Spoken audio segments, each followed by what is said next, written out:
Pessoal, agora vamos para mais um módulo do nosso projeto Mundo da Cirurgia Plástica e agora nós vamos falar sobre os medos que envolvem os procedimentos cirúrgicos. A gente vai ter o medo da anestesia, o medo das cicatrizes, o medo dos resultados anestéticos e o medo da morte. E nesse módulo específico nós vamos falar sobre o medo da anestesia. Nós vamos explicar um pouquinho mais a fundo o que são os procedimentos anestésicos relacionados à cirurgia plástica.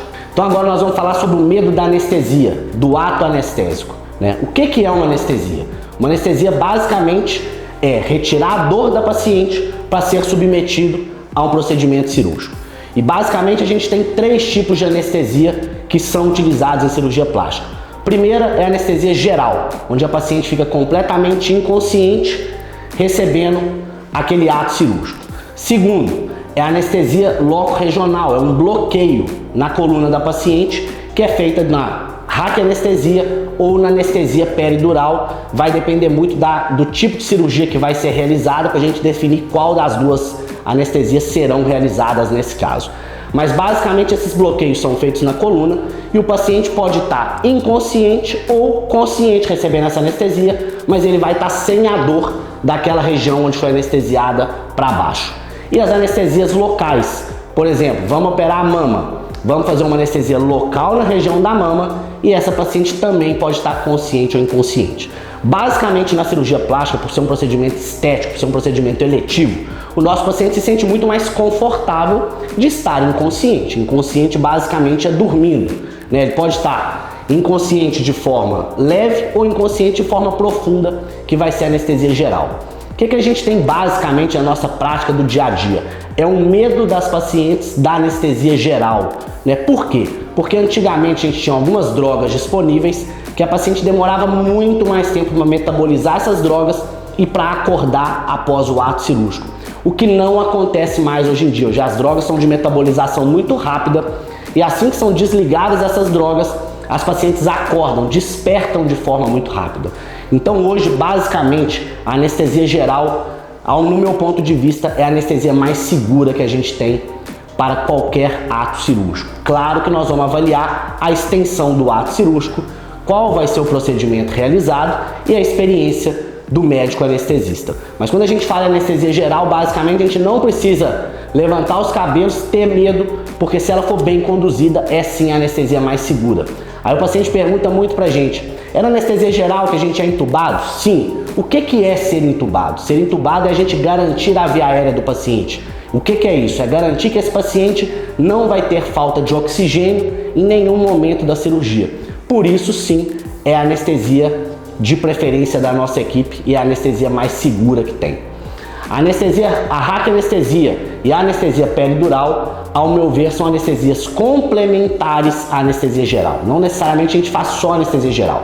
A gente pode fazer um desses bloqueios para diminuir a dor, para diminuir a sensibilidade da paciente, inclusive no pós-operatório, e proceder com a anestesia geral para aquela paciente ter um conforto e a segurança durante um procedimento cirúrgico.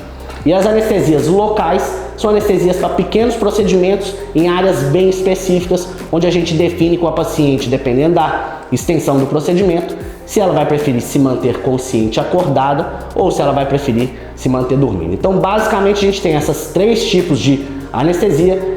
Na maioria das vezes, elas são feitas de forma simultânea na paciente, com o objetivo de tirar a dor, gerar um conforto tanto no ato cirúrgico quanto no pós-operatório. Então, como eu falei, o ato anestésico vem sendo cada vez mais seguro, desde que algumas escolhas, algumas definições sejam feitas da melhor forma possível. Então, basicamente, primeira escolha: quem será o anestesista que vai te anestesiar? Qual a competência desse anestesista, qual o preparo desse anestesista e qual a formação desse anestesista?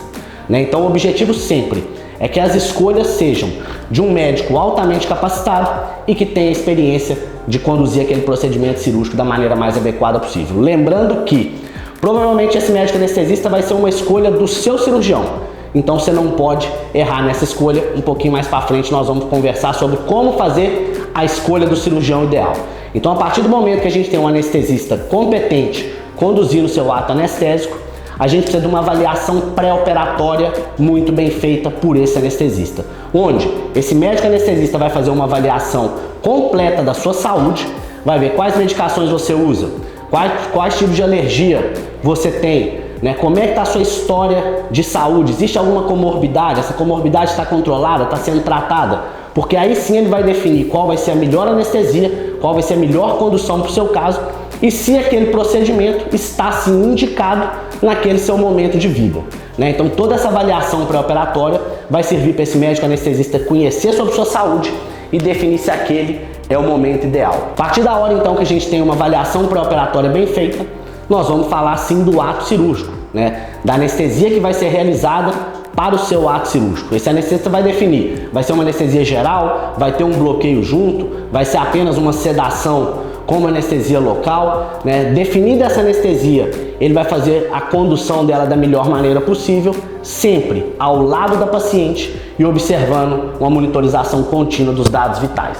Então esse médico anestesista vai conduzir toda a monitorização desse paciente do início ao fim daquele ato anestésico.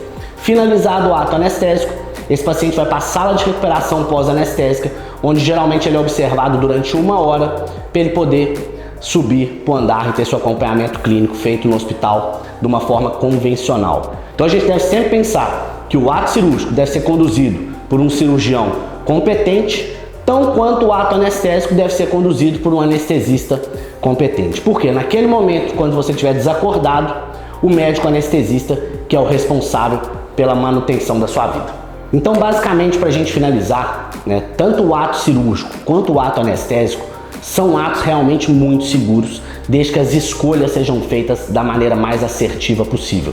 E não basta o paciente só fazer a escolha do cirurgião de maneira assertiva se ele não seguir as orientações pré-operatórias e pós-operatórias da maneira adequada. E quando a gente fala de orientações pré-operatórias, as orientações que são dadas após a avaliação pré-anestésica, a gente tem basicamente a orientação com relação a jejum, a orientação com relação a alguma comorbidade que está sendo tratada ou controlada e a orientação com relação ao uso de medicamento, né? É importante sempre o paciente relaxar e confiar que aquela escolha dele foi a escolha mais adequada possível para que se tenha um procedimento cirúrgico e um ato anestésico evoluindo da melhor maneira possível.